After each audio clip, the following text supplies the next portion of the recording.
ज्ञानवापी पर supreme court का बड़ा फैसला, वाराणसी कोर्ट ही करेगा मामले की सुनवाई, सभी आवेदन जिला अदालत ट्रांसफर। सुप्रीम कोर्ट का आदेश, शिवलिंग के दावे वाली जगह सुरक्षित रहेगी, ज्ञानवापी में नमाज पर रोक नहीं, वजू के लिए प्रशासन करे इंतजाम। सुप्रीम कोर्ट ने कहा 17 मई का अंतरिम आदेश 8 हफ्ते तक जारी रहेगा, तब तक ट्रायल कोर्ट में ही होगी सुनवाई। मुस्लिम पक्ष ने रिपोर्ट लीक होने का मुद्दा भी उठाया, सुप्रीम कोर्ट ने कहा इस मामले को जरूर देखेंगे। ज्ञानवापी सर्वे रिपोर्ट पर बोले एआईएमआईएम चीफ ओवैसी, दूसरे धार्मिक चिन्ह मिल जाने से धर्मस्थल का स्वरूप नहीं बदलता। असदुद्दीन ओवैसी ने कहा 1991 वर्शिप एक्ट को लागू करे सुप्रीम कोर्ट, उम्मीद है जिला जज सही फैसला लेंगे। ज्ञानवापी में जुमे की नमाज के लिए उमड़ी की भारी भीड़, मस्जिद का गेट करना पड़ा बंद। जयपुर में बीजेपी की राष्ट्रीय कार्यकारिणी की बैठक, पीएम मोदी बोले सत्ता में आराम करने नहीं आए। प्रधानमंत्री मोदी का विपक्ष पर प्रहार, बोले कुछ पार्टियों का इकोसिस्टम देश को भटका रहा है, हमें इनके जाल में नहीं फंसना है। भाषा विवाद पर पीएम मोदी की बीजेपी नेताओं से अपील, ऐसे विवादों से नागरिकों को अलर्ट करें, बीजेपी सभी भाषाओं का सम्मान करती है। पीएम मोदी ने कहा राज्यसभा में कोई पार्टी पहली बार 100 का आंकड़ा करेगी पार, देश में 1300 से ज्यादा विधायक, 400 से ज्यादा बीजेपी के हैं सांसद। रक्षा मंत्री राजनाथ सिंह का कांग्रेस पर निशाना, कहा आजादी के बाद सालों तक लोग गरीबी, बेरोजगारी समेत कई बुनियादी सुविधाओं के लिए जूझना पड़ा उन्हें। राजनाथ सिंह ने कहा नहीं कहूंगा कि सारी समस्याएं दूर कर दी, लेकिन हमारी सरकार का काम दिख रहा है। राजनाथ सिंह ने कहा पहले सैन्य हथियार विदेशों से खरीदे जाते थे, हमने 309 आइटम पर बैन लगाए, ये सब भारत में ही बनेंगे। मोदी सरकार के 8 साल पूरा होने पर गांव का दौरा करेंगे केंद्रीय मंत्री, घर घर जाकर लाभार्थियों से करेंगे बात। केंद्रीय मंत्री गजेंद्र सिंह शेखावत का कांग्रेस पर तंज, कहा पहले चिंतन शिविर का आया परिणाम, प्रदेश अध्यक्ष सहित 3 नेताओं ने दिया इस्तीफा। शनिवार से अरुणाचल प्रदेश के 2 दिवसीय दौरे पर रहेंगे होम मिनिस्टर अमित शाह, भारत तिब्बत सीमा पुलिस के जवानों से मुलाकात करेंगे। लखनऊ में ई विधान प्रशिक्षण कार्यक्रम का आयोजन, लोकसभा अध्यक्ष ओम बिरला हुए शामिल, सीएम योगी ने दिया गार्ड ऑफ ऑनर। पेपरलेस हुई यूपी विधानसभा, सीएम योगी ने कहा अब सदन में बहुत मोटा बैग लाने की जरूरत नहीं है। यूपी सरकार में जल शक्ति मंत्री स्वतंत्र देव सिंह, विधान परिषद में नेता सदन मनोनीत। एमएनएस चीफ राज ठाकरे अब अयोध्या नहीं जाएंगे, 22 मई को होने वाली पुणे रैली पर अयोध्या दौरे पर देंगे बयान। 15 जून को आदित्य ठाकरे के साथ सैकड़ों शिवसैनिक जाएंगे अयोध्या। संजय राउत बोले राम राज्य की तरफ बढ़ेगा महाराष्ट्र का विकास रथ। राजस्थान के सीएम अशोक गहलोत ने बीजेपी आरएसएस पर दंगे भड़काने, माहौल खराब करने का लगाया आरोप, कहा इनकी सोच एक तरफा ध्रुवीकरण वाली। रेप को लेकर अशोक गहलोत का बेतुका बयान, कहा रेप की बड़ी वजह बेरोजगारी है, बेरोजगारी से फ्रस्ट्रेशन बढ़ता है। अशोक गहलोत के बयान पर भड़की बीजेपी, राजस्थान बीजेपी प्रभारी अरुण सिंह ने कहा सीएम का बयान बेहद शर्मनाक। महाराष्ट्र कांग्रेस चीफ नाना पटोले का बयान, धार्मिक मुद्दों को उठाकर केंद्र सरकार लोगों को मुख्य मुद्दों से ध्यान भटकाना चाहती है।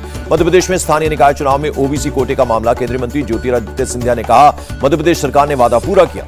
लालू यादव के खिलाफ सीबीआई का एक्शन, पटना समेत 17 ठिकानों पर रेड, रेल मंत्री रहने के दौरान भ्रष्टाचार के मामले में कार्रवाई।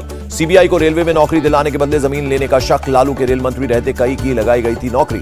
सीबीआई की कार्रवाई पर भड़की आरजेडी, कहा लालू ने रेलवे को 90,000 करोड़ का मुनाफा दिया, आरएसएस मोदी शाह ने रेलवे को बेच दिया। पटना में सीबीआई की छापेमारी के दौरान राबड़ी आवास पर जमकर हुआ हंगामा, सीबीआई पर राबड़ी से अमर्यादित व्यवहार करने का आरोप। बीजेपी नेता सुशील मोदी का लालू यादव पर निशाना, बिहार में भ्रष्टाचार का प्रतीक बताया। दिल्ली में मीशा के घर 6 घंटे से ज्यादा देर तक सीबीआई की टीम रही, कुछ दस्तावेज लेकर गई। लालू यादव के बेटे तेजस्वी यादव का निशाना, कहा ए हवा जाकर दिल्ली के दरबारों से कह दो लालू ने ना डरा है ना डरेगा। नवजोत सिंह सिद्धू ने पटियाला कोर्ट में किया सरेंडर, सेशंस कोर्ट ने भेजा central jail, road rage case में काटेंगे 1 साल की कैद। जेल से रिहा हुए आजम खान सीतापुर जेल के बाहर, शिवपाल यादव ने किया रिसीव, बोले हम सब दुख सुख के साथी। रामपुर में आजम खान का फूलों से स्वागत, प्रेस कॉन्फ्रेंस कर कहा ऐसी कोठरी में रखा जहां फांसी वाले कैदियों को रखा जाता है। आजम खान ने कहा मेरी तबाही में मेरे अपनों का हाथ, इसलिए बीजेपी, बीएसपी और कांग्रेस मेरे लिए बड़ा सवाल नहीं। अखिलेश यादव ने भी आजम खान का किया स्वागत, ट्वीट कर कहा लिखा जल्द ही सभी झूठे मामलों में होंगे बरी। यूपी के माफिया मुख्तार अंसारी की जमानत पर इलाहाबाद हाईकोर्ट ने फैसला सुरक्षित रखा, विधायक निधि के दुरुपयोग का है मामला। कार्ति चिदम्बरम ने कोर्ट में अग्रिम जमानत के लिए अपील की, सीबीआई ने किया विरोध। आईएएस पूजा सिंघल और सीए सुमन कुमार की कोर्ट में पेशी, ईडी को पूजा सिंघल की 5 दिन की कस्टडी मिली, सुमन कुमार को भेजा जेल। अहमदाबाद में आईएएस ऑफिसर के राजेश के घर सीबीआई की रेड, भ्रष्टाचार के मामले में हुई कार्रवाई। गुजरात काडर के 2011 बैच के अधिकारी हैं। डी कंपनी केस में मुंबई सेशंस कोर्ट ने आरिफ अबूकार और शब्बीर शेख को 14 दिन की न्यायिक हिरासत में भेजा। पीएमएलए कोर्ट से सचिन वाजे को लगा झटका, जमानत याचिका खारिज, 100 करोड़ वसूली केस में जेल में है बंद। शीना बोरा मर्डर केस में इंद्राणी मुखर्जी जेल से बाहर आई, 2 लाख के बॉन्ड पर मिली है जमानत। पेगासस जासूसी मामले में जांच कमेटी का कार्यकाल 4 हफ्ते के लिए बढ़ा, 28 जून तक सौंपनी होगी रिपोर्ट। सेंट विंसेंट एंड ग्रेनाइंस के पीएम से मिले राष्ट्रपति कोविंद, किंग्सटाउन की काल्डर रोड का नाम बदलकर इंडिया ड्राइव भारत मार्ग किया। पीएम राल्फ गोंजाल्वेस ने कहा कोरोना महामारी में भी हमारे साथ खड़ा रहा भारत, हम इसे कभी नहीं भूलेंगे। चीन के पेंगोंग में दूसरा ब्रिज बनाने पर राहुल ने साधा सरकार पर निशाना, बोले सरकार सिर्फ निगरानी ही कर रही है। पेंगोंग इलाके में चीन के दूसरा ब्रिज बनाने की खबर पर बोले विदेश मंत्रालय के प्रवक्ता अरिंदम बागची, इस हिस्से पर जमीन चीन ने 1960 से ही अवैध कब्जा कर रखा है। पुणे में पाटिल यूनिवर्सिटी के दीक्षांत समारोह में शामिल हुए रक्षा मंत्री कहा, कैसे भी हालात में संतुलन ना खोएं। पढ़े लिखे बच्चों के आतंकवाद की राह पर जाने पर राजनाथ सिंह ने जताया दुख। कहा, एक डॉक्टर एपीजे अब्दुल कलाम थे जिन्होंने अखबार बेचकर पढ़ाई की, दुनिया में भारत का नाम रोशन किया। चेन्नई की इंटीग्रल कोच फैक्ट्री पहुंचे रेल मंत्री अश्विनी वैष्णव। वंदे भारत कोच की मैन्युफैक्चरिंग का लिया जायजा। रेल मंत्री अश्विनी वैष्णव ने फैक्ट्री द्वारा तैयार किए गए 12,000वें LHB कोच को हरी झंडी दिखाकर रवाना किया। छत्तीसगढ़ के सीएम भूपेश बघेल का बयान। कहा, नक्सलवाद में आई कमी, बहुत से इलाके नक्सलवाद के प्रभाव से बाहर आए। पद संभालने के बाद पहली बार मुख्य चुनाव आयुक्त राजीव कुमार ने चुनाव आयुक्तों के साथ की बैठक। आयकर पर मिलने वाले लाभ को नहीं लेने पर बनी सहमति। यूपी की दवा आपूर्ति निगम के गोदाम में 16 करोड़ से ज्यादा की एक्सपायरी दवाएं मिली। डिप्टी सीएम ब्रजेश पाठक ने जांच के दिए आदेश। दिल्ली की तरह पंजाब में भी खुलेगा मोहल्ला क्लिनिक। 15 अगस्त को सीएम भगवंत मान करेंगे लॉन्च।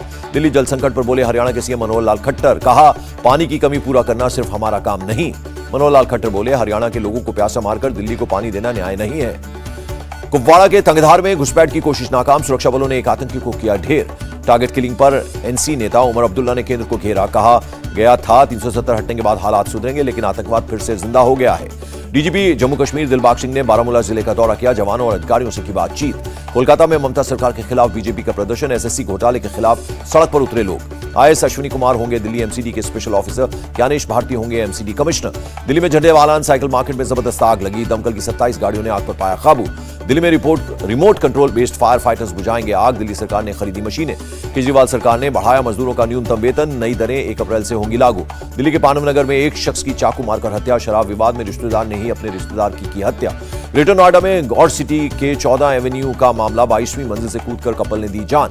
कानपुर में बेटे बहू की हत्या के आरोप में पिता गिरफ्तार। बेटे की शादी से खुश नहीं था। महाराष्ट्र के चंद्रपुर में 2 ट्रकों की टक्कर। ड्राइवर समेत 9 मजदूरों की मौत हुई। यूपी के गोंडा में पड़ोसी ने घर बुलाकर की युवक की हत्या। दोस्तों के साथ मिलकर भूसे में छिपाया शव। मुंबई के बांद्रा में नाइजीरियन ड्रग तस्कर गिरफ्तार। 60 लाख रुपए की कीमत की ड्रग्स बरामद हुई। जम्मू कश्मीर के उरी में सरकारी कर्मचारी गिरफ्तार। 20 करोड़ की कीमत की 10 किलो हेरोइन जब्त। लक्षद्वीप में भारतीय कोस्ट गार्ड और डीआरआई का ऑपरेशन खोजबीन। 1500 करोड़ से ज्यादा की ड्रग्स जब्त की। इंदौर में रेलवे के 2 ठेका कर्मचारी गिरफ्तार। गोरखपुर बांद्रा एक्सप्रेस को बम से उड़ाने की दी धमकी। दिल्ली एनसीआर में झमाझम बारिश से बदला मौसम का मिजाज। लोगों को गर्मी से मिली राहत। बारिश के बाद जलमग्न हुए बेंगलुरु के कई इलाके। सीएम मुंबई ने कई जगहों का लिया जायजा। केरल के कोच्चि में बारिश के बाद दरिया बनी सड़कें। रिहायशी इलाकों में घरों में घुसा पानी। असम के करीमगंज में बीएसएफ ने की गांव वालों की मदद। नदी के बढ़ते जलस्तर से बचाने के लिए बनाया अस्थायी बांध। राहुल गांधी की कांग्रेस कार्यकर्ताओं से अपील। असम के बाढ़ प्रभावित इलाकों में करें लोगों की मदद। रामबन में जम्मू श्रीनगर राष्ट्रीय राजमार्ग पर मेकरकोट में पहाड़ का एक और हिस्सा ढहा। यहां सुरंग ढहने पर चल रहा था रेस्क्यू ऑपरेशन। रामबन में रेस्क्यू में जुटी हैं 2 से 3 मशीनें। आंधी तूफान की वजह से रेस्क्यू ऑपरेशन में हो रही है दिक्कत। देश में कोरोना के 2259 नए केस। सक्रिय मामलों की संख्या 15,000 के पार। दिल्ली में कोरोना के 530 नए केस दर्ज। किसी मरीज की मौत नहीं। ब्रिटेन, स्पेन समेत दुनिया के कई देशों में तेजी से बढ़ रहे हैं मॉन्की पॉक्स के केसेस। WHO ने बुलाई आपात बैठक। इंग्लैंड में मॉन्की पॉक्स के 11 नए केस मिले। इटली के रोम में भी 3 नए केस मिले हैं। यूरोपियन कमीशन की मंकी पॉक्स पर नजर। ज्यादातर युवाओं में मिले केस। 21 मई को चीन जाएंगे पाकिस्तान के नए विदेश मंत्री बिलावल भुट्टो। दोनों देशों में मजबूत व्यापार और आर्थिक सहयोग बढ़ाने पर होगी चर्चा। यूक्रेन में रूस की सैन्य कार्रवाई का video. Grand multiple rocket launcher से रॉकेट दागते दिखे रूसी सैनिक। अमेरिकी डॉलर के मुकाबले रुपए में 1 पैसे की बढ़त। $1 की कीमत 77 रुपए 55 पैसे हुई। शुक्रवार को शेयर बाजार बढ़त के साथ बंद हुआ। सेंसेक्स में 1534 अंक की तेजी। निफ्टी भी 456 अंक चढ़ा। थाईलैंड ओपन 2022 के सेमीफाइनल में पहुंची शटलर पीवी सिंधु। दुनिया की नंबर 1 खिलाड़ी अकाने यामागुची को हराया। जकार्ता में 23 मई से शुरू होगा हॉकी एशिया कप मुकाबला। पाकिस्तान के साथ शाम 5 बजे भारत का होगा मुकाबला। वर्ल्ड बॉक्सिंग चैंपियनशिप में गोल्ड मेडल जीतने वाली निखत जरीन का अगला लक्ष्य कॉमनवेल्थ गेम्स में 50 किलोग्राम कैटेगरी में हिस्सा लेंगी। निखत जरीन ने कहा, पीएम की बातों से मिलती है प्रेरणा। मेडल जीतने के बाद पीएम ने निखत से की थी बात। आईपीएल के इतिहास में विराट कोहली ने बनाया नया रिकॉर्ड। लगातार 13 सीजन में 300 से ज्यादा रन बनाने वाले पहले खिलाड़ी बने। कान फिल्म फेस्टिवल में आर माधवन का जलवा। फिल्म रॉकेटरी का हुआ प्रीमियर। बतौर डायरेक्टर डेब्यू कर रहे हैं माधवन। इंडिया टीवी हर वक्त हर जगह डाउनलोड करने के लिए सर्च करें India TV news Google play store या ऐप स्टोर पर।